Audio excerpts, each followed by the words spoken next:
tu é o Senhor. Nada poderá me abalar, nada poderá me derrotar, pois minha força e vitória tem um nome, é Jesus. Nada poderá nos abalar, nada poderá nos derrotar, pois nossa força e vitória é Jesus. Quero viver tua palavra, quero ser cheio do teu Espírito, mas só te peço, livra-me do mal. Quero viver tua palavra, quero ser cheio do teu Espírito, mas só te peço, livra-me do mal. Nada poderá me abalar, nada poderá nos derrotar, pois minha força e vitória tem um nome, é Jesus. Nada poderá me abalar, nada poderá me derrotar, pois minha força e vitória é Jesus. Muita paz.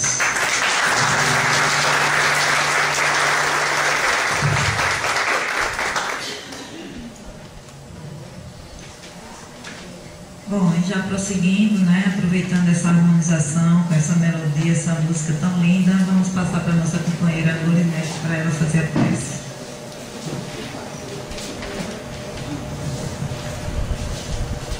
Depois dessa harmonização, né, a gente só tem mais é que agradecer a Deus por tudo. Mas como somos eternos, pedimos, né, vamos fechar nossos olhos nesse momento, elevar os nossos pensamentos ao alto, imaginando uma paisagem muito bela, para que possamos nos harmonizar para a noite de hoje. Senhor, Tu que é o dono de tudo, ajuda-nos, Senhor, nesta noite a compreendermos os ensinamentos que vamos ser passados, para que possamos, Senhor, colocá-los na prática do nosso dia a dia, conosco e com o nosso próximo. Abençoa, Senhor, também o nosso palestrante, para que ele possa, nesse momento, Senhor, receber as intuições do seu mentor, dos trabalhadores da casa, para que possamos receber esses ensinamentos de forma clara e objetiva, Senhor. Abençoa o palestrante. Que as tuas bênçãos de amor e de paz se façam em nós, hoje e por todo sempre. Que assim seja, Senhor.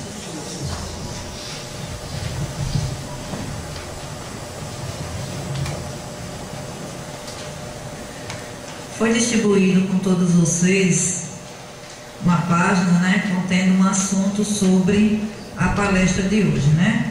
Então a gente pede que vocês levem realmente o texto para casa, que leiam o texto, que reflitam sobre ele, que é muito importante, né? A gente algumas vezes vê os textos deixados aí no banco, e seria bom que a gente realmente lesse o texto, levasse para casa e tomasse conhecimento das informações aí contidas, né?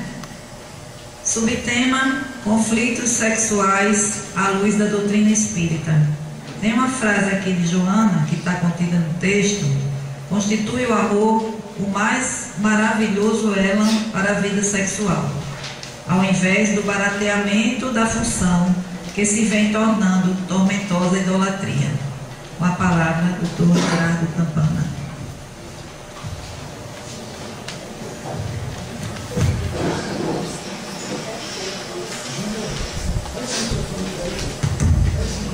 Nós vamos desfazer a mesa nesse período para poder a gente assistir a palestra de frente, né?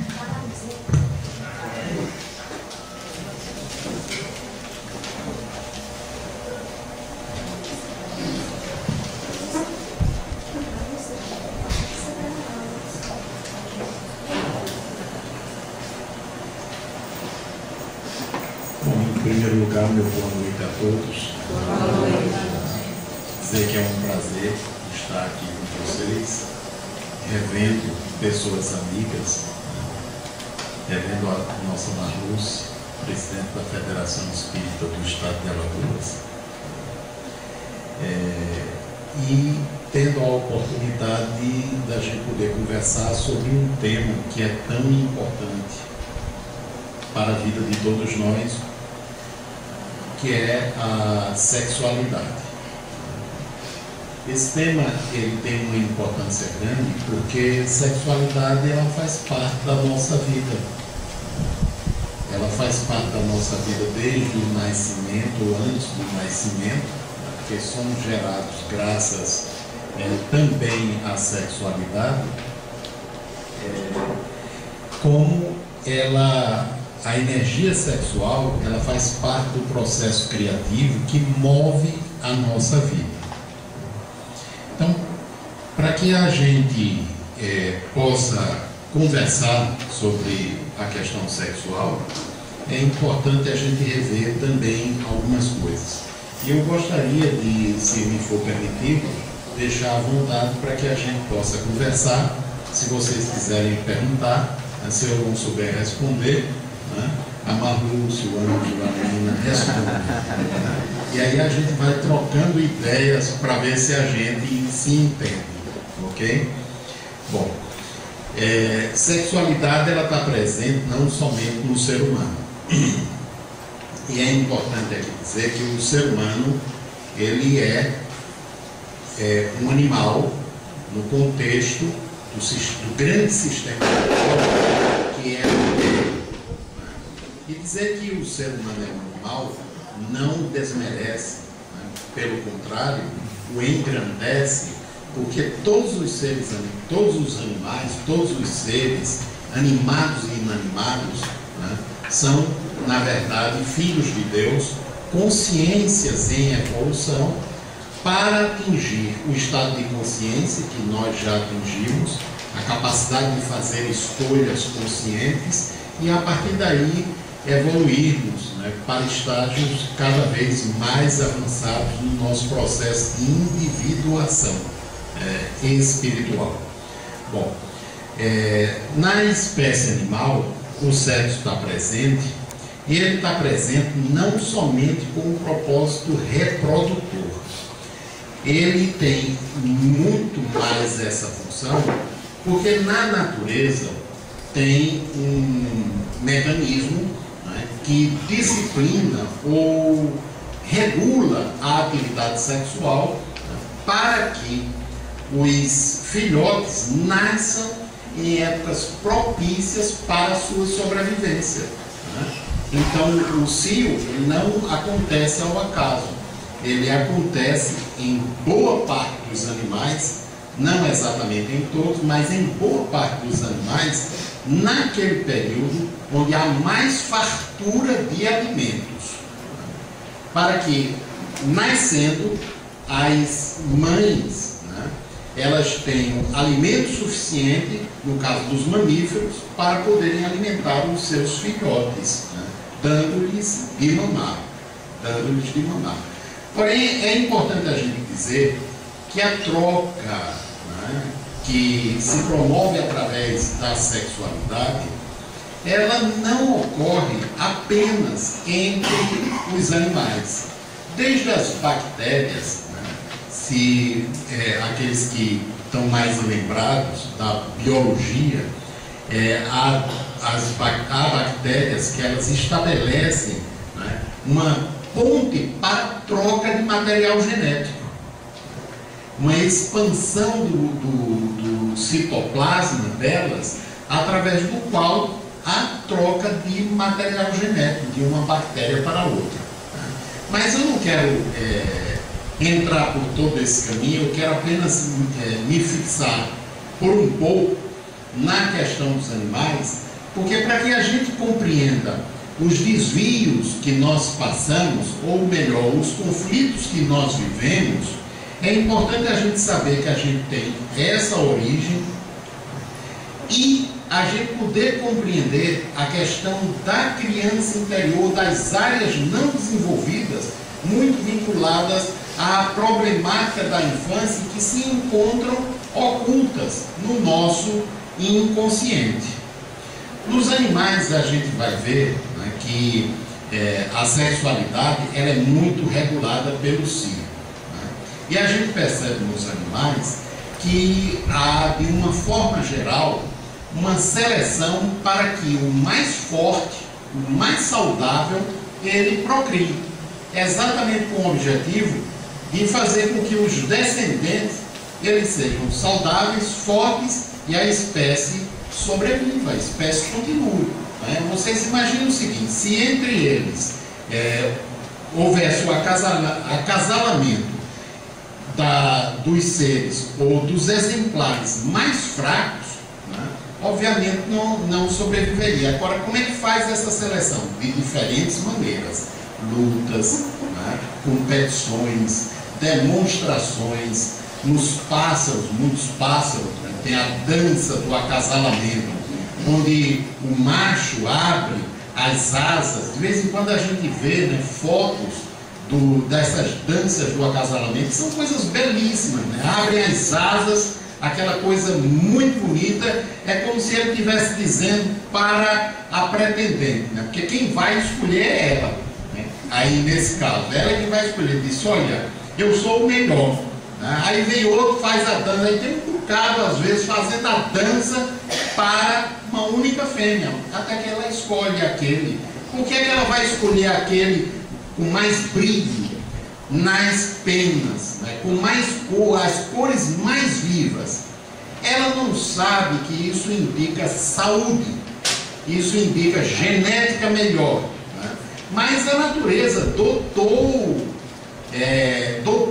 os animais, os pássaros aqui no caso, né, dessa modalidade de seleção para que aquele mais saudável fosse o escolhido e os seus genes fossem transmitidos, né, para outra. Tem um pássaro que ele começa a pegar objetos luminosos, brilhantes, melhor dizendo, objetos que brilham, né, e ele faz toda uma espécie de local, né, como se fosse uma espécie de, digamos, catedral, alguma coisa muito bonita para eles, né, cheio de objetos que brilham, para atrair a atenção da fêmea. Tem um outro tipo de pássaro que só pega coisas azuis, né? Coisas azuis. Não lembro nem agora se ele consegue enxergar as cores, porque boa parte dos animais é em preto, branco e cinza, né? Não enxergam cores, assim como nós as enxergamos, né? Mas ele busca objetos azuis. Se não for cor mesmo, é a vibração que a cor azul emite. Então ele faz aquele ninho ou aquela área de apresentação, né, para que a fêmea se interesse por ele. Em outros animais tem as lutas, as disputas, onde o macho mais forte vai prevalecer e será aquele que terá o direito de copular com a fêmea e, portanto, de transmitir os seus genes, né? Tem espécies animais que o macho ele não fica no bando, né? Por exemplo, o elefante. Elefante é um matriarcado. Só fica no bando as fêmeas e os machos adolescentes. Ficou adulto, manda embora. É porque é tudo problemático, né? Briguento, irritadiço, inquieto, principalmente quando chega o período da procriação, porque aí a testosterona vai lá em cima e fica tudo bravo. Então as fêmeas botam tudo para correr, os machos. Aí ficam aqueles machos ou solitários, ou em bandos de 3, 4, perambulando por aí, né, lá nas savanas africanas, à espera do momento em que as fêmeas entram no cio. Então, quando as fêmeas entram no cio, aparecem 3, 4 pretendentes. Aí eles lutam e às vezes são lutas ferozes. E aquele que vence é aquele que vai ter o direito de copular com aquela fêmea. Já tem outros que tem um macho dominante, como por exemplo os leões, né? Tem um macho dominante e é o leão, né, de Juba. Aí você pensa que ele é o maioral, é ele ali que faz tudo. Não, é um preguiçoso que marca maior. Quem trabalha são as fêmeas, né?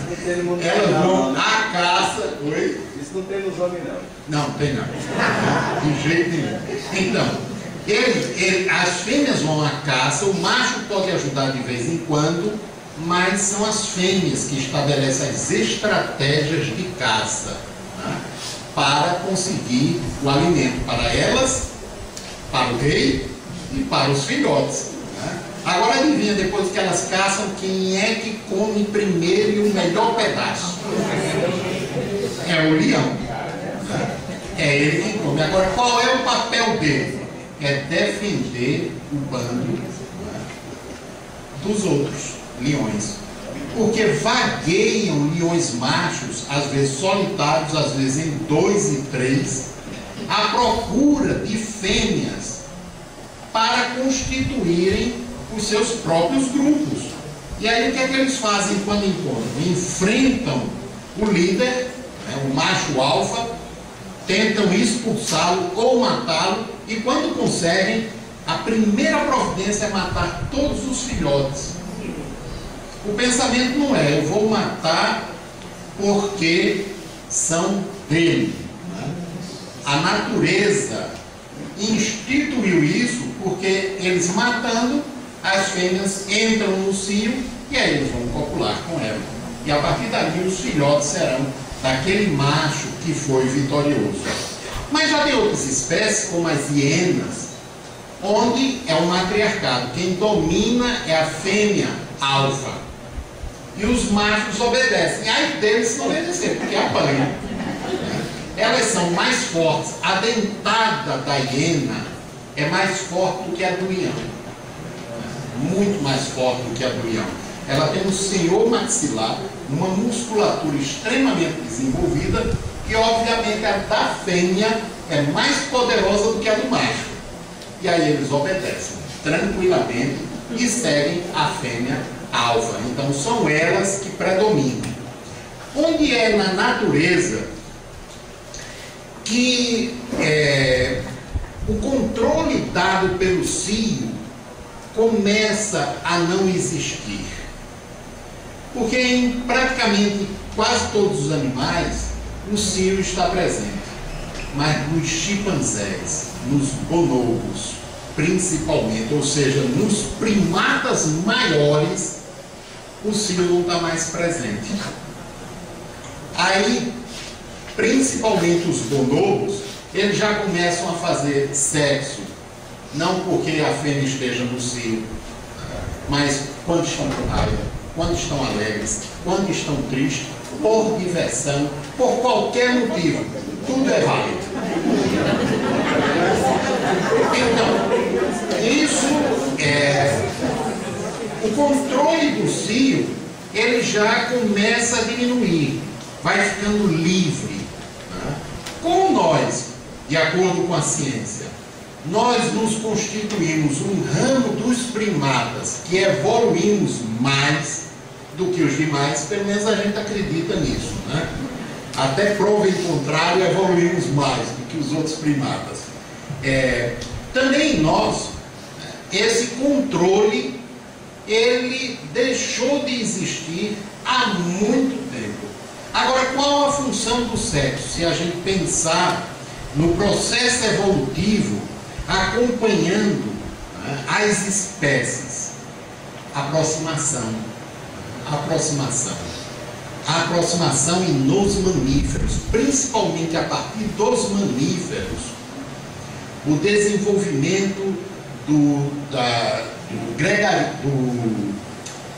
grupo. O grupo é o ser gregário, aquele que busca os iguais, os da sua espécie, com o objetivo de conviver, para se defenderem também. Se defenderem. Então a gente começa a observar nos mamíferos. E o sexo foi um dos fatores que contribuiu para essa aproximação, formação de grupos. E aí a gente tem uns mecanismos que são interessantes, que vale a pena a gente frisar, para a gente poder perceber como Deus, a natureza, porque para mim Deus e a natureza é uma coisa só. Deus, vida, natureza, o ser vivo é uma coisa só. Deus está em tudo. Então a sabedoria da vida. Se os animais, eles cruzassem, irmão com irmão, pai com filha, filho com mãe e por aí afora, que você sabe que depois de uma certa idade de crescimento, o animal já não reconhece exatamente o pai e a mãe, e a coisa é completamente livre entre eles. Aí o que é que ocorreria? Degeneração genética. E aí a espécie se extinguiria pelas doenças, pela deformidade, pela fragilidade, deficiência do sistema autoimune. Quanto mais cruzamento de familiares próximos, mais vai perdendo a pureza genética e as doenças vão aumentando. Aí a providência da natureza. As fêmeas botam o elefante macho para longe, porque aí ele vai se dispersar pela savana, e a fêmea com quem ele vai cruzar provavelmente não será do grupo de origem dele, será de um outro grupo. Na maioria dos grandes felinos, o macho vai embora e ele vai em busca da fêmea em outro lugar, porque no grupo de origem dele não será possível. Então há uma dispersão entre os seres humanos. Logo no início não havia isso de pai, mãe, irmãos, não tinha isso. O cruzamento era muito livre. Inclusive, o ser humano não tinha nem ideia como é que a mulher chegava a engravidar. Ele não tinha ideia. Depois é que isso foi descoberto, e aí tem a ver com a história do matriarcado, depois com o patriarcado, mas não vamos entrar nisso aqui. Aí o que é que foi acontecendo com o tempo? Se vocês forem ler a história das antigas civilizações, entre os egípcios, por exemplo, o casamento de um irmão com uma irmã ou uma meia-irmã, isso era importante na manutenção do status da família, ou do processo de primogenitura, de herdar, ou seja, o trono, ou seja, a herança, etc. Então, casar com uma meia-irmã ou com uma irmã era muito importante isso daí. E se vocês verem também, se vocês leram a Bíblia, vão ver que Abraão era casado com uma irmã, uma meia-irmã. Ou seja, é o mesmo processo, que tem a ver com os antigos, tem a ver com toda a história, tem a ver com a mitologia deles também. Aí o que é que acontece? É importante impedir isso? É importante impedir isso. Aí o que é que faz a vida? Ela cria os tabus. Ou seja, casar irmão com irmã é incesto, é pecado. Qual o propósito disso? propósito disso é exatamente evitar degeneração genética e criar limites. Criar limites para que o processo afetivo se desenvolva mais em segurança e não naquela balbúrdia que era o início. Né? Imagine a gente funcionando feito bonobo. E a gente ainda funciona em muitos aspectos, né? Feitos bonobos. Então a vida, na sua imensa sabedoria, ela vai criando mecanismos de acordo com a nossa capacidade de compreensão e de elaboração. Né? Então, desde muito tempo, o ser humano tem medo das divindades, e aí a ideia do tabu, do pecado, né? Para que se evitasse a degeneração genética, e isso a gente mantém até hoje, e é importante que seja mantido, né? Para que a genética ela possa ser um processo de transmissão de saúde e não de doenças. Vocês sabem que até mesmo o casamento entre primos aumenta a possibilidade de doenças, né? Não é que os primos não vão se casar por causa disso, podem casar à vontade. Agora é importante saber, né, que aumenta a possibilidade de doenças genéticas. Mas aí, qual a função realmente em nós, animais mais evoluídos, já com a capacidade de fazer escolhas conscientes que os animais não têm, os outros animais não têm essa capacidade, né? É bom dizer que essa capacidade ela veio fruto do desenvolvimento, né? Isso tem muito a ver com o nosso desenvolvimento espiritual e com o desenvolvimento do neocórtex, que é a camada do córtex cerebral que abrange essa área, né, do nosso cérebro, a área frontal e pré-frontal. No neocórtex está o núcleo da capacidade de escolha consciente, ou núcleo avançado da capacidade de escolha consciente. Né? A parte instintual, que vem de dentro da gente, como um impulso, como uma vontade, às vezes, determinante, ela está ligada às camadas mais primitivas do nosso cérebro, se expressam por aí. Amígdala, núcleos da base cerebral, que são estruturas profundas lá no cérebro e que tem a ver com o início da evolução das espécies lá atrás com os répteis. Então a gente ainda tem aquilo que seria o cérebro reptiliano lá dentro da nossa estrutura cerebral, né? Mas essa estrutura ela passa a ser mediada pelo neocórtex, que é a estrutura mais recente do processo evolutivo, né? Tem talvez o quê? Menos de aproximadamente 1 milhão de anos, mais ou menos, que começou a se formar o neocórtex, né? Enquanto que o outro tem milhões de anos, o mais antigo. Aí, por ser mais antigo, qual é o que a gente viveu mais? Tudo aquilo que é ligado ao cérebro reptiliano ou cérebro do mamífero, né? Que nós ainda somos, mas que nós já estagiamos em outras áreas dessa vivência, né? Então, aquilo que é mais antigo tem predominância, por enquanto, até que nós, pela capacidade de escolha consciente, a gente consiga suplantar o impulso que vem de dentro pela escolha consciente. Então, esse é o nosso esforço da atualidade, ainda é o nosso esforço. Da outra vez eu disse aqui que, na verdade, a gente não está se espiritualizando coisa nenhuma. A gente está se humanizando, né? Se humanizando para a gente se encaminhar para a espiritualização. O que é o processo de humanização? É a gente conseguir suplantar os resquícios, né, da animalidade ainda existente na nossa estrutura cerebral, né, e corpórea.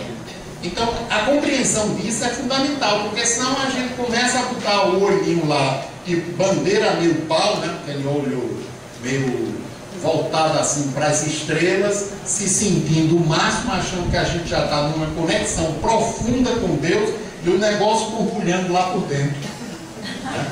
Borbulhando tudo, em todos os sentidos. Se a gente não tiver consciência disso, a gente cria um falso selfie que é para encobrir a realidade ainda do nosso nível espiritual, né? Do nosso nível.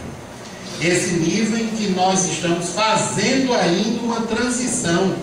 E a Joana, nesse texto, ela fala sobre isso, sobre essa transição, né? Então essa consciência é fundamental para que quando o animal vier de dentro, o humano aqui tenha consciência do animal e ele possa pensar: eu vou deixar você tomar conta de mim, ou eu agora vou tomar conta de você. Então essa é uma escolha. E a evolução se dá através disso, dessas escolhas, né? A partir do momento em que eu começo a fazer a escolha por tomar conta desse animal, eu estou modificando minhas estruturas espirituais. Eu estou modificando a minha relação como ser pensante, ser mais desenvolvido com as estruturas que caracterizam o implemento corpóreo que eu estou utilizando. Mas enquanto eu não fizer isso, né, essa estrutura daqui, ela vai ficar reclamando a sua participação e tomando conta do humano, né? E aí fica animal e humano. Falta acrescentar aí a criança, magoada e ferida, mas eu chego lá. Fica o animal e o humano funcionando. E eu fazendo de conta que eu já estou espiritualizado, né? Quando na verdade eu ainda não estou. Eu estou dizendo isso porque é importante que a gente saiba que a gente convive dentro da gente ainda com o réptil, com o mamífero e com o humano que nós somos. E ao mesmo tempo com o anjo que viremos a ser utilizando esse tipo de terminologia. Ou seja, com o ser espiritual puro que um dia viremos a ser. Esse ser espiritual puro, ele já está dentro da gente, no núcleo da gente, na essência do nosso ser, né? Que é aquilo que Deus, ou que Jesus chamou de o reino de Deus dentro de vós. E é aquilo que Jung chamou do eu superior, né? Ou o Deus interno, Cristo interno, Buda interno, o nome que você quiser dar. Mas é essa essência, né, da qual nós viemos evoluindo ao longo das multimilenares experiências, desabrochando para o que hoje nós somos. Esse eu só tem no reino nominal? Não. Essa estrutura está em... Esse eu, não. Esse o quê? O eu só não tem nominal. O eu superior está presente em todo ser vivo. Todo. Não é? Porque todos somos consciências em evolução. O que é que está lá no livro dos Espíritos? Né? Na pergunta, se não me falha a memória, 504. Aqui Kardec pergunta sobre a evolução e tem no finalzinho os Espíritos dizem: em a natureza tudo se encadeia, desde o átomo primitivo até o arcanjo, que por sua vez começou por ser átomo. Então o que é que ele está dizendo? A gente vem de lá, do átomo, né? Núcleos de consciência latente, e vamos evoluindo até a gente desabrochar para a plenitude, seja lá o que isso for, que eu não cheguei lá ainda, então eu não tenho a menor ideia.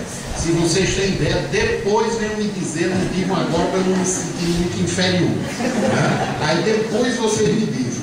Mas a gente está se encaminhando para essa plenitude.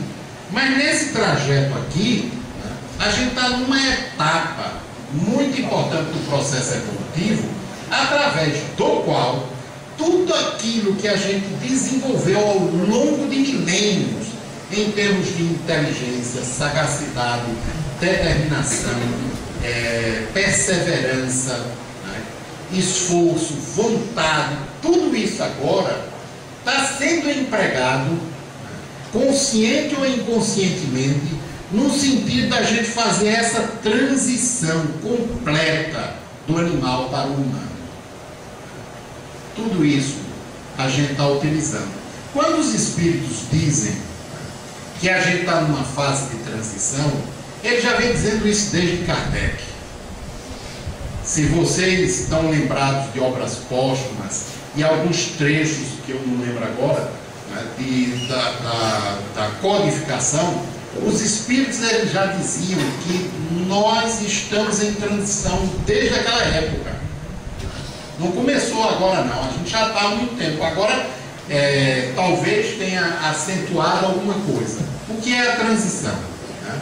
A transição é esse processo através do qual a gente começa a tomar consciência que a gente tem que fazer uma escolha. Uma escolha. Ou a gente, de uma forma simbólica, escolhe a luz, ou a gente escolhe a sombra. O que é escolher a sombra? É a gente continuar atrelado ao resquício animal que é em nós. E tem muita gente que não é só resquício não, é animal mesmo, presente, capaz de rugir, né, bufar e fazer um monte de coisa, feito animal. Né? Mas nós aqui, que somos mais desenvolvidos, graças a Deus, então são só resquícios, né? Pequenos resquícios. Então, todo esse esforço é para a gente fazer essa transição, ou seja, essa escolha. Essa escolha é feita a cada momento. Não é uma escolha a partir de hoje, né, eu vou funcionar assim, não. É escolha a cada momento. Né? Como é que é essa escolha? Quando a gente está com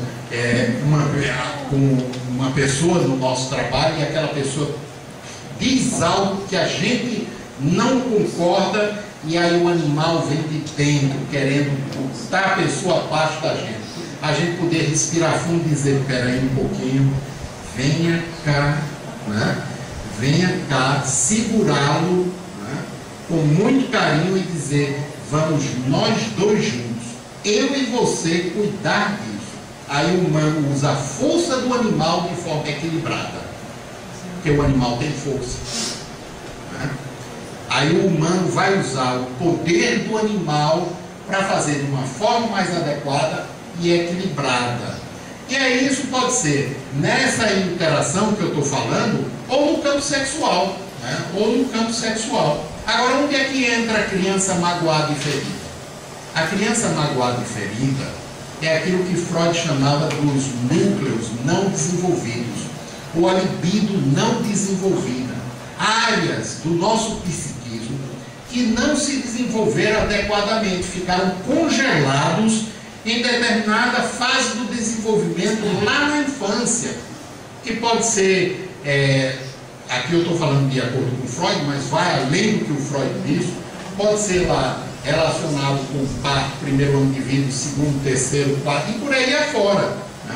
Uma área não desenvolvida que está lá, e essa área não desenvolvida, ela se caracteriza por uma baixa autoestima, e aí qualquer coisa, isso pode, digamos, se reverberar no desenvolvimento da personalidade, e a pessoa desenvolver uma personalidade através da qual a coisa que ela mais está buscando é ser aceita, ser amada. Não tem aquela história que diz, quando eu não me amo, eu vou buscar quem me ama, quem me ame, não é? E aí normalmente eu não encontro porque o outro está em sintonia comigo, está buscando a mesma coisa. E aí eu quero que o outro me dê, o outro quer que eu dê para ele, né? E aí não sai nada, porque cada um só está querendo puxar. E aí não sai nada. E aí surgem os conflitos de toda ordem. Né? Então essa criança que está lá, ela pode vir à tona, mas ela não vem à tona com a força da criança. Ela pode vir à tona com a força do animal. Aí se consocia o animal, a criança, que vem à tona e toma conta do adulto. Aí o adulto faz cada besteira, que depois para pensar e diz, meu Deus, como é que eu fiz isso? O pessoal lá fora, de vez em quando, não acontece isso. Acontece. Com a gente não mais. Já está acima disso. acontece pra caramba. Né? Aí, o que é que eu faço para esconder essa criança e o animal que há dentro de mim? Eu desenvolvo uma máscara. Essa máscara, não pensem que é uma estrutura consciente, porque não é. É uma estrutura inconsciente. É uma estrutura defensiva para que eu mantenha essas camadas sob contenção e eu funcione de uma forma que todo mundo goste de mim.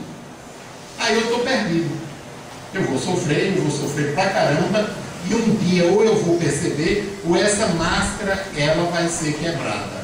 E aí eu vou passar pelas transformações que forem necessárias. Mas aí, voltando para o nosso tempo. Quando eu não estou desenvolvido, essas energias que vêm de dentro de mim, elas podem se consociar com a criança, magoada e ferida, com o impulso do animal e requerer de mim expressões que a minha parte mais racional, ou digamos assim, a minha parte humana diz, não é por aí, não é exatamente por aí. Né? Então, essas expressões, elas podem causar conflito, porque uma parte minha não quer, mas uma outra parte quer aquilo dali. Como é que eu saio disso?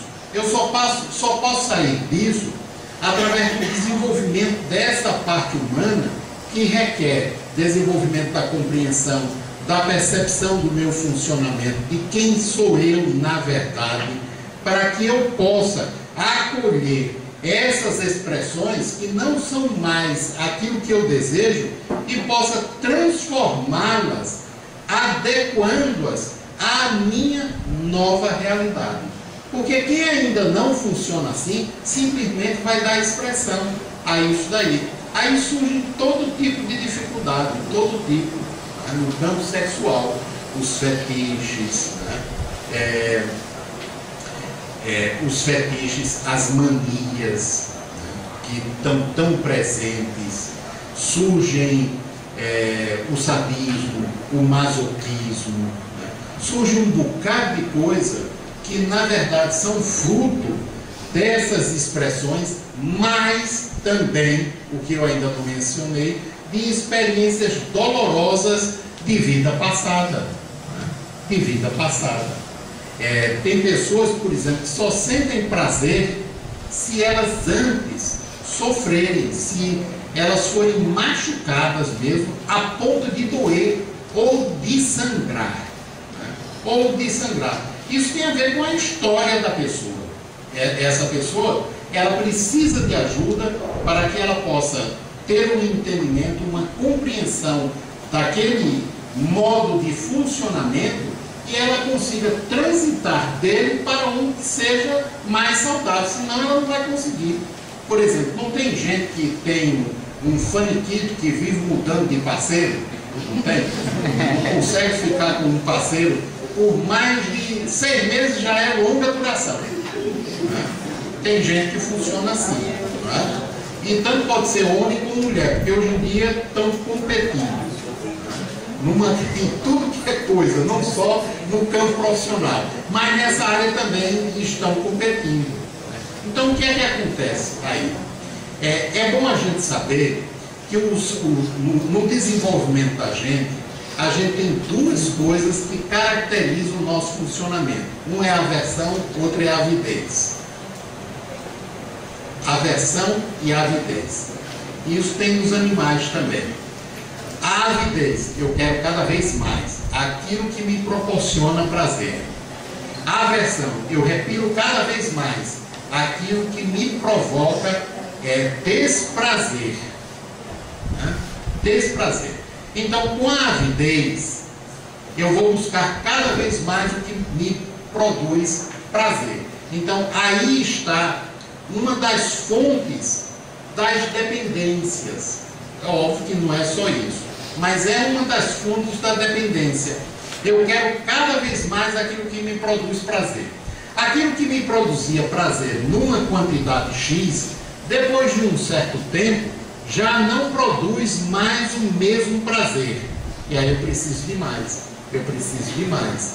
Cada vez mais. Porque eu estou querendo atingir aquela mesma cota de prazer ou um prazer maior. Aí isso pode ser bebida, isso pode ser droga, isso pode ser jogo, isso pode ser sexo também. Sexo também.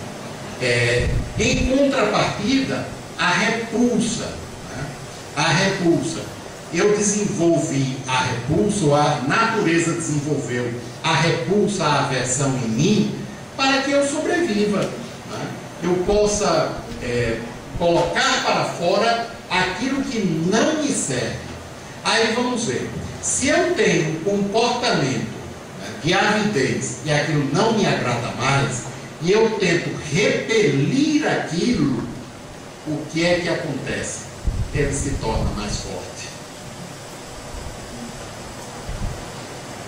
Então, eu tenho que saber disso, para poder lidar com a avidez e com a aversão. Por que ele se torna mais forte?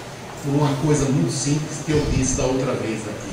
Mente inconsciente não conhece o não. Não conhece. Quando eu digo não quero sentir isso, a mente inconsciente entende, como se eu estivesse dizendo, eu quero sentir isso. E aí torna mais forte, alimenta. E aí quais são as formas de não? Tem um não clássico, bem claro. Não quero sentir isso, não quero pensar isso, não quero ser mais assim. Esse está bem claro. Outras formas de não. Eu me aborrecer com o que eu penso, com o que eu sinto e com o meu comportamento. Eu ficar com raiva disso aí. Eu ficar me lamentando, eu ficar me queixando, eu ficar reclamando, eu ficar triste. Então são diferentes formas de não. Quando isso ocorre, eu estou reforçando, alimentando aquele padrão que eu não mais quero. Aí eu tenho que aprender isso, para que eu possa desenvolver acolhimento por aquilo que eu sinto, por aquilo que vem de dentro de mim. Aí algumas pessoas dizem, mas acolhimento é concordar e deixar livre? Não. Acolhimento é só uma coisa, compreender que por enquanto eu estou assim, mas eu não sou assim na minha essência. Na minha essência eu sou muito diferente. Então eu conseguindo compreender que eu estou assim e eu conseguindo acolher, o que é que eu estou fazendo? Eu estou treinando o amor a mim mesmo. O amor a mim mesmo. O que é que Jesus falou? Amar ao próximo como a si mesmo. Como é que eu vou aprender a me amar? Através do autoacolhimento. Eu não aprendo a amar fazendo bem aos outros, não. Esse é um treinamento muito importante. Mas eu aprendo a amar de verdade fazendo bem a mim. Qual o maior bem que eu posso fazer a mim? Me acolher da forma como eu me percebo, como eu me sinto. Porque aí quando eu me acolho, eu paro a guerra. Eu não estou combatendo o mal, eu estou acolhendo o mal, entre aspas, que há em mim, para compreendê-lo e trazê-lo para o seu lado positivo. Porque em cada coisa que nós consideramos como sendo negativas, há a sua contraparte positiva. E eu acolhendo, eu estou me amando. E na medida em que eu me amo, eu começo a me conectar com a minha essência, que é Deus dentro de mim. E aí Deus dentro de mim começa a pulsar. E o movimento que eu já estou fazendo em treinar o bem ao próximo vai ser muito mais poderoso, porque estará alicerçado no treinamento do amor a mim mesmo. E aí a minha conexão com o Deus interno e com o Deus que está em toda parte será muito intensa. E aí eu vou vibrar numa faixa que é imensamente prazerosa. E é de um prazer quase permanente. Eu estou dizendo quase que permanente porque essas coisas a gente experimenta, digamos assim, em alguns momentos, e depois a gente passa para outras faixas, a gente vai oscilando. até o dia que a gente não oscile mais, até o dia que a gente tenha conquistado esse novo patamar. E aí nós estaremos em sintonia com o Deus interior e estaremos vestindo a veste nupcial de que Jesus falou, quando ele disse para observar quem estava, só entraria quem estivesse vestindo a veste nupcial. A veste nupcial é quando a máscara, a camada de superfície, se sutiliza de tal forma que ela se torna uma veste transparente, através da qual brilha o Deus interior. Então já não sou eu mais quem vive, né? Mas o Deus que está dentro de mim, como disse Jesus, ou como disse Paulo de Tarso quando falou: Jesus vive dentro de mim, né? Então esse é o objetivo da vida, que a gente vá transcendendo. Como tudo isso que aí está faz parte do processo evolutivo, a vida, ela não nos critica, ela apenas deixa que a gente aprenda através das nossas próprias escolhas. Então é um processo educativo, pedagógico, maravilhoso, né, que vai nos possibilitando escolher o meio, o modo de aprendizado com o qual a gente mais se afina. Aí a gente que está aqui olha assim de fora, né, e vê uma pessoa caminhando por um caminho que a gente considera errado. É o caminho de aprendizado que ela escolheu. Deus sabe disso, a vida sabe disso, e ela vai aprender daquilo. Vai ser mais doloroso? Não importa, né? Ela estará aprendendo. Porque no final das contas, diz o ditado popular, tudo dá certo. Se ainda não deu certo é porque não chegou ao fim. Já ouviram isso? Né? Então, gente, que Deus nos abençoe, que Ele nos ilumine cada vez mais, né, para que em nossa caminhada a gente vá realizando essa tarefa de conexão, né, entre essa nossa camada de superfície, que é aquilo que nós pensamos ser, com aquilo que nós realmente somos na essência do nosso ser. Então, muita paz para todos.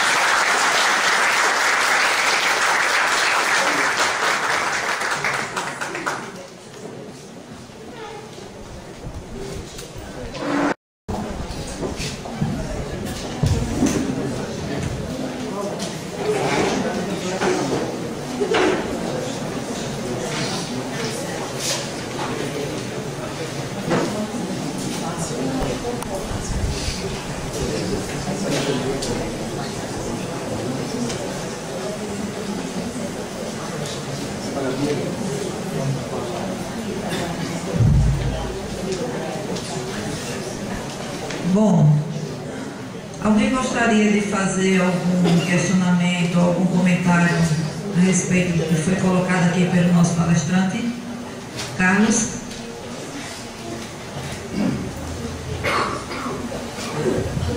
Inicialmente eu queria fazer uma sugestão à comissão que organiza o Diga Sim à Vida, que no próximo, se possível for trazer novamente aqui o Gerardo, que também mandem para a BBC um convite, para que ela possa documentar aqui que foi visto, porque sinceramente o que foi dito, algumas pequenas coisas eu vi na BBC através dos canais fechados. Muito obrigado, Gerardo, pela sua palestra. Verazmente, já um adjetivo que eu nem sei se estava muito bom, fiquei muito agradecido e lamento não conseguir trazer para aqui meus filhos. Lamento profundamente, não consigo, né? Não sei se incompetência ou falta de poder de convencimento, né? E no Evangelho lá deste domingo, deste sábado, aliás, fazendo no sábado, caiu sobre essa questão que aparece lá o cara com não adequadamente vestido, faltando a túnica nupcial. Sempre me foi difícil interpretar essa parte por desconhecimento mais profundo que hoje ela me deu a oportunidade de conhecer um pouco mais. No próximo, eu vou dizer, meus filhos, olha, é um pouquinho diferente. Eu não falei com muita bobagem, não, acho que está dentro de uma linha boa também, mas não tão adequada. Muito obrigado, Gerardo. Eu acho que nós estamos assim, eu vou falar nós aqui na casa, né? Muito bom. Obrigado. Que Deus nos proteja e continue com esse saber bem aprofundada. Mais alguém? Eu vou pedir ao doutor Gerardo para me responder uma pergunta que talvez, dentro desses conflitos sexuais, na minha cabeça ainda tem umas dúvidas, que é a questão do seguinte. Tem pessoas do sexo masculino que casam, têm filhos, né? Casamento heterossexual, e depois, como no caso feminino também, casam, constituem sua família e depois optam pelo mesmo sexo. Eu gostaria que o senhor, dentro da doutrina, tenha um esclarecimento para isso, assim, a pessoa conviver maritalmente com o sexo oposto e depois de um tempo a pessoa vê que aquilo ali não é a sua opção. Se eu pudesse uma palavrinha dentro disso aí.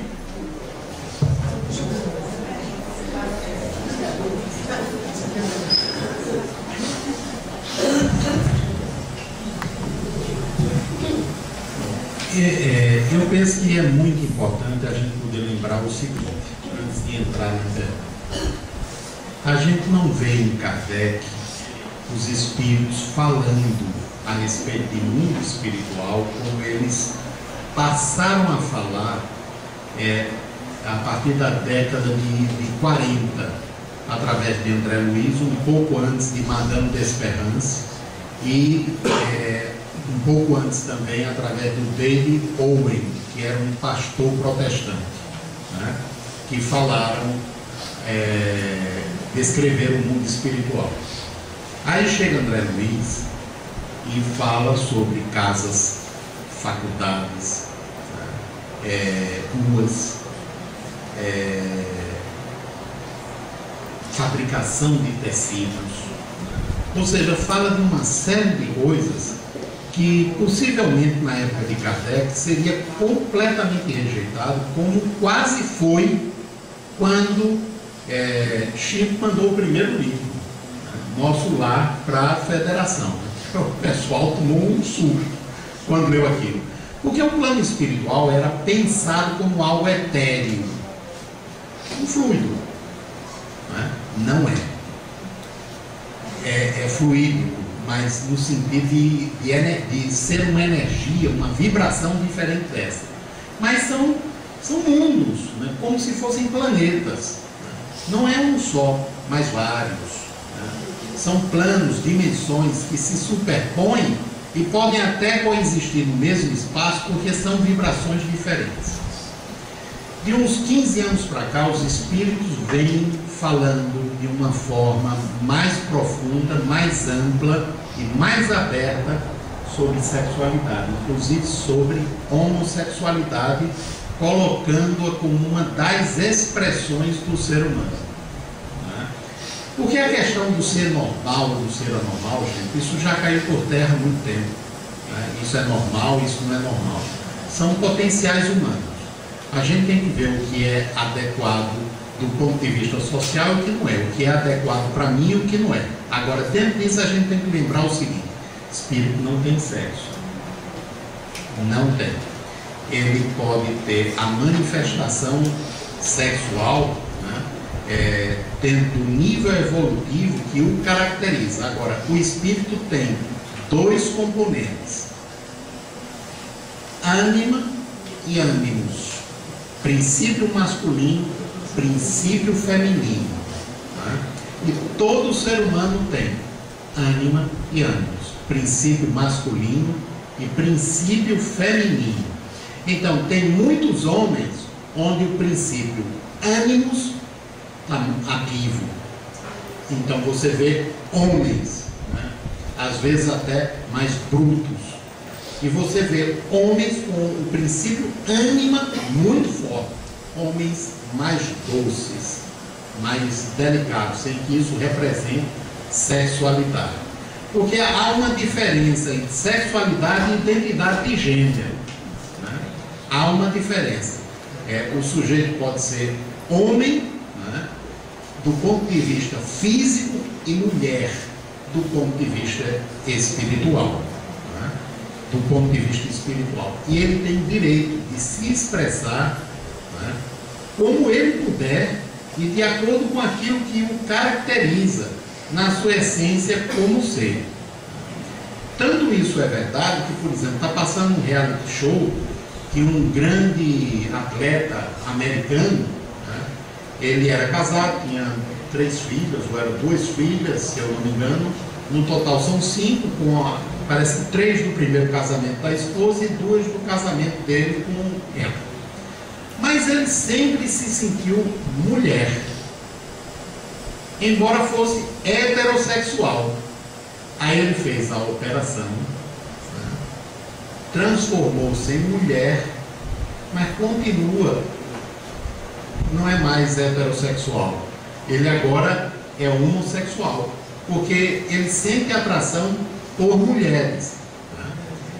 Alguém tem o direito de criticá-lo por causa disso? Na minha visão, não, ninguém. Ele tem o direito de fazer as escolhas dele. Deus nos dá esse direito de fazer a escolha. A crítica vem da nossa imperfeição, pelo fato da gente não compreender. Além disso, é bom a gente frisar o seguinte: a gente tem um medo que se pela dos diferentes. Um medo terrível, né? Um medo terrível. Então, por isso que existe preconceito de cor, de religião, de raça, né? De gênero. Tem preconceito de tudo, porque a gente tem um medo enorme do diferente, né? Um medo que se pela. E a tentativa é para anular o diferente, porque o diferente ele causa medo, né? Porque ele toca em algo lá dentro que eu não tenho controle sobre isso. Tem uma pesquisa, gente, que foi feita há uns talvez 2 ou 3 anos, não lembro agora quem foi o autor da pesquisa, mas para concluir, que eles pegaram digamos 100 homens, né? 100 homens, e desses 100 homens 50 não tinham nenhuma dificuldade com homossexuais, nenhuma. Eles não pegaram nenhum homossexual para pesquisa, né? Tinha que ser heterossexual. E 50 homens homofóbicos declarados. E aí, como é que foi a pesquisa? Eles pegaram eletrodos e colocaram no pênis de todos e começaram a exibir filmes, né? Filmes, cenas de sexo, primeiro heterossexuais, todos se excitaram, todos. E o eletrodo acusava, e em alguns não precisava nem eletrodo. E aí depois começaram a passar cenas de sexo entre pessoas do mesmo sexo. Aqueles que não tinham dificuldades com homossexuais, não tinha nenhuma dificuldade, os eletrodos não acusaram ou nada ou quase nada. Os homofóbicos, né, os eletrodos cantaram. Então aquela questãozinha lá da psicanálise antiga, né, que quanto mais medo, quanto mais rejeição eu tenho por algo, mais desconfiança eu tenho que ter, né, em relação a mim, que eu posso ter aquele conteúdo também dentro de mim, né? Isso, gente, é verdade. E aí vamos lembrar a frase de Jesus: não julgueis para não ser julgados, pois com a mesma medida com que julgardes o teu semelhante, vós também sereis julgados. O que é que ele está dizendo com isso? Que quanto mais forte, rígido e severo o julgamento, mais próximo eu estou daquilo ali. Quem assistiu aqui o Bem Amado? Já faz um bom tempo, né? Eu era muito pequeno quando assisti. Não tinha aquelas 3 senhoras beatas? Não tinha? As 3 senhoras. Tem uma cena, eu já vi isso em videotape, muito tempo depois. Elas estão saindo da igreja e aí tem uma garota e um rapaz dentro de um carro no maior amasso. O carro chega a se mexer. E aí elas olham e dizem: meu Deus, é a filha do fulano com o filho do ciclano, mas que escândalo, isso é uma pouca vergonha, que pecado. E aí elas criticam entre elas. Aí daí a pouco uma diz: eu vou para casa, está tão quente hoje. Aí a outra: está muito quente realmente, eu vou para cá e tomar um banho. Isso foi uma ironia do autor, né? Na verdade ela estava com a maior vontade de estar lá, mas não estava. Então, gente, os espíritos vêm mudando, né? Eles vêm trazendo para a gente novas informações. Perturbados, depravados, pervertidos, tanto tem heterossexual como homossexual, né? Tanto tem seres de bem, né? Bem orientados e espiritualizados, tem em qualquer jeito. Então, quando a gente se relacionar com alguém, né, é tentar olhar a alma da pessoa, para a gente poder enxergar o Deus que há dentro dessa pessoa.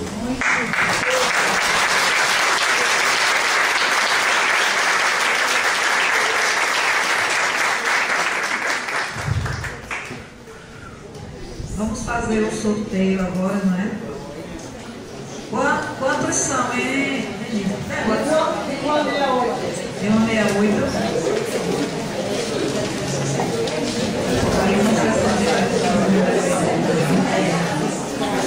Número 25 na mensagem. Número 25.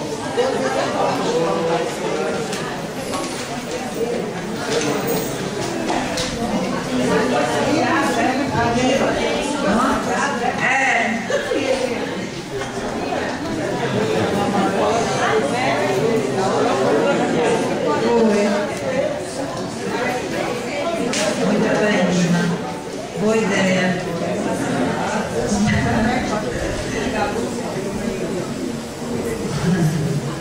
Diga outro número aí, Souza. 42. 42.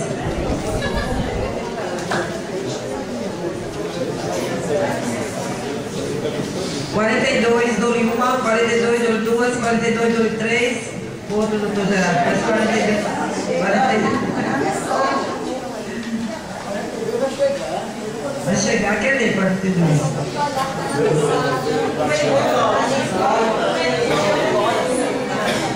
58. 58. Não, chegou aí o 58. Aproveito bastante o CD, Pai Nosso. Bom, o Cláudio pediu para fazer uma musiquinha aí pra gente antes da prece. Vamos então escutá-lo, né, com todo carinho.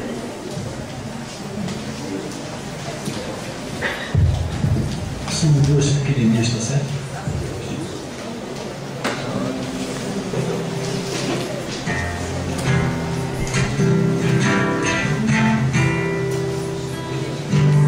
A paz do mundo começa em mim. Se eu tenho amor, com certeza sou feliz. Se eu faço bem, se eu faço bem ao meu irmão,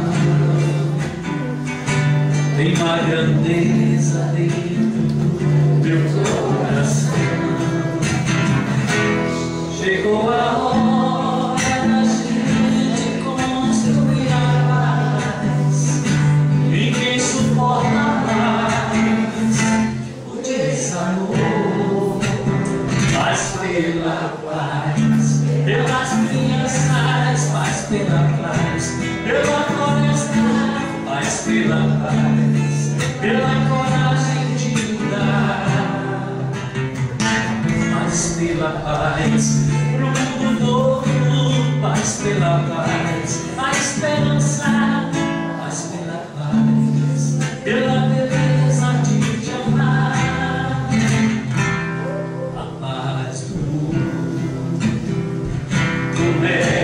em mim. Se eu tenho amor, com certeza sou feliz. Se eu faço bem, se eu faço bem ao meu irmão, tenho a grandeza dentro do meu coração. Chegou a hora da gente construir a paz. Ninguém suporta mais o desamor, mas pela paz, pelas crianças, mas pela paz, pela floresta, paz pela paz, pela coragem de lutar, paz pela paz, pela justiça, paz pela paz, a liberdade, paz pela paz, pela beleza de te amar.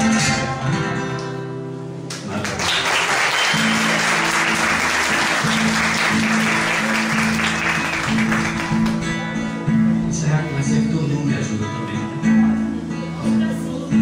Pra me consolar de amor, guarda-me na paz desse olhar, cura-me as feridas e a dor, me faz suportar. E as pedras do meu caminho, meus pés podem pisar, mesmo ferido, Jesus me ajude a passar. Se ficar no ar, mas em mim, tira do meu coração, e aqueles que eu fiz sofrer,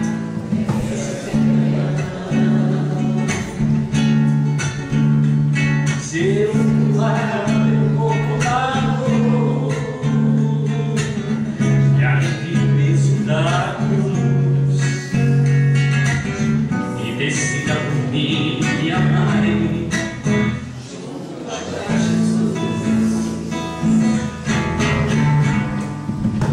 Nossa Senhora, me dê a mão, cuida do meu coração,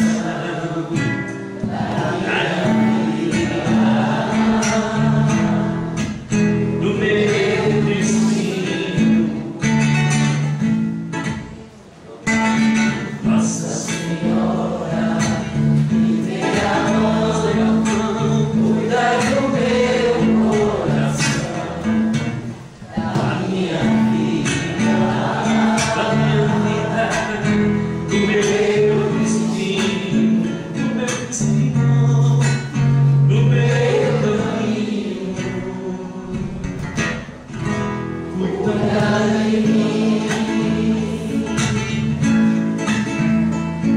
sempre que o meu plano rodar, olha sobre mim suas mãos, aumenta minha fé e a calma meu coração.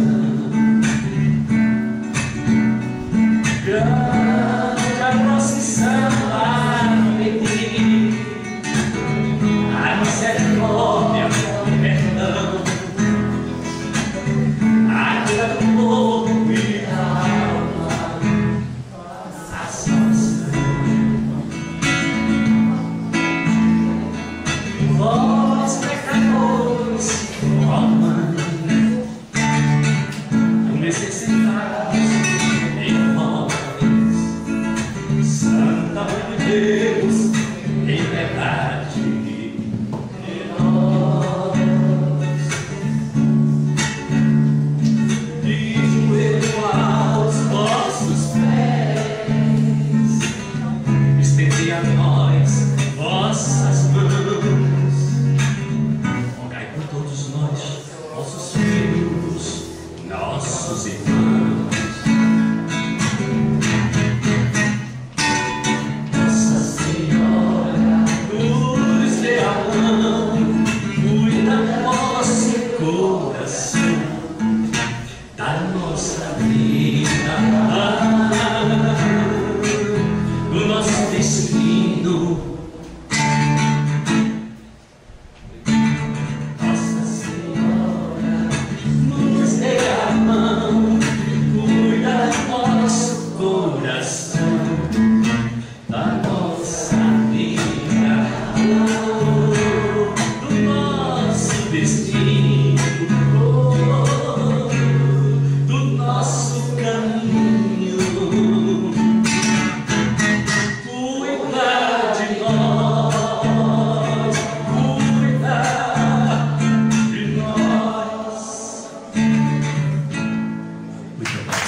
de passarmos para a nossa prece final, vamos pedir a nossa companheira Marluce, presidente da nossa federação, para dar uma palavrinha aqui para a gente.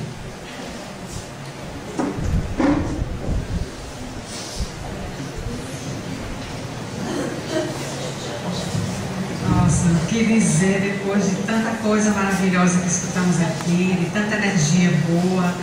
Agradecer ao Fernando Malta por esses 25 anos de iluminação das nossas consciências, de esclarecimento, de afetividade, de fazer com que nós possamos compreender determinados temas tão delicados, muitas vezes até considerados tabus em nosso meio espírita, como é a questão da sexualidade, e trazer de uma forma tão simples, tão prazerosa, tão compreensiva para nós todos.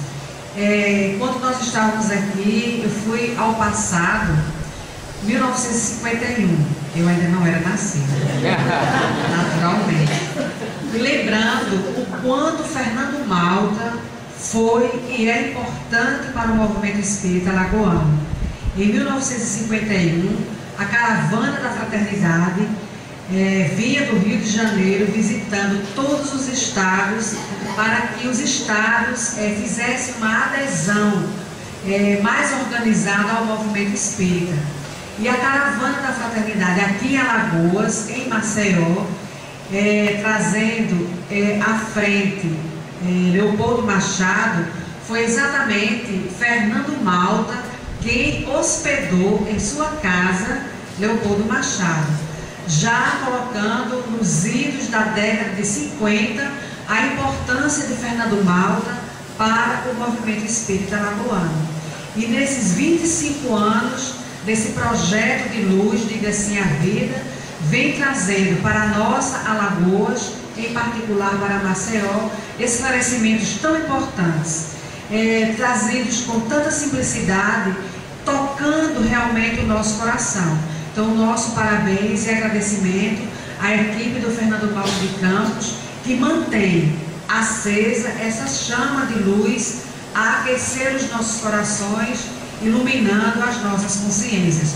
O nosso agradecimento da Federação Espírita do Estado de Alagoas, aqui hoje representada por mim e por Bernadette Marinho, que está aqui nos acompanhando. Então, a nossa gratidão a todos desta casa e, em particular, a Fernando Malta de Campos. Muito obrigada.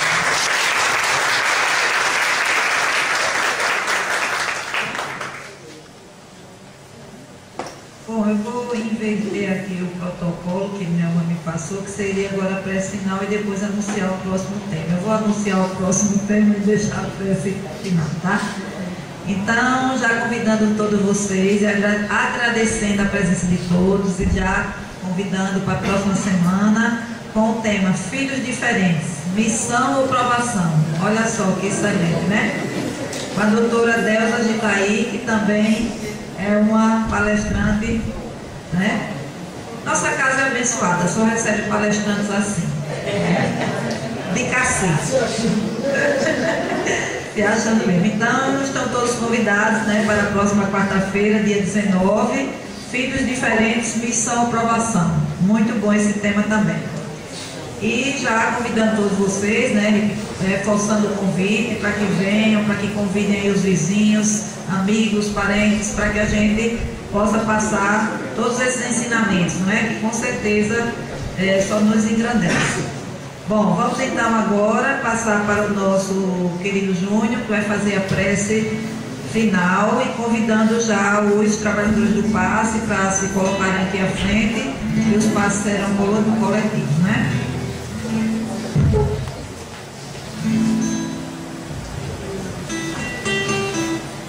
Diante de uma noite tão irradiada, tão brilhante, uma coisa que chamou minha atenção na noite de hoje foi a palavra de Gerardo, quando ele falou nas suas colocações sobre a questão das escolhas.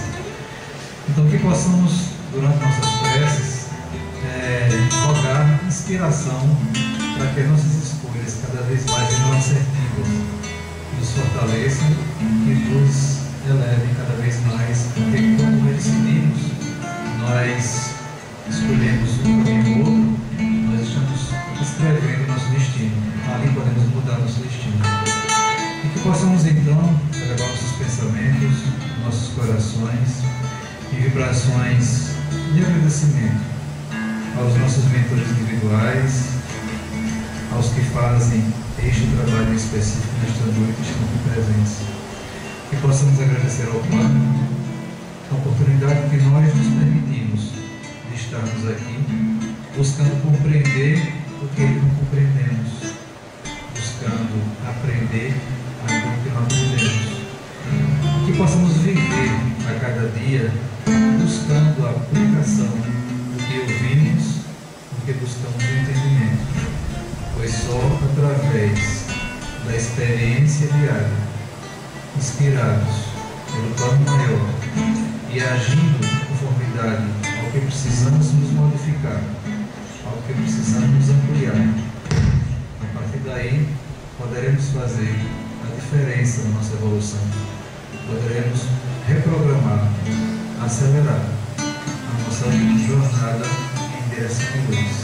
Que possamos todos sentir-nos em paz, envoltos por mestres de paz, iluminação e sabedoria.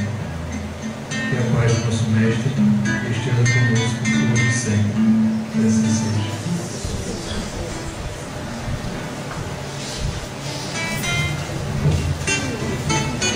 Que tenhamos um retorno em paz aos nossos lares.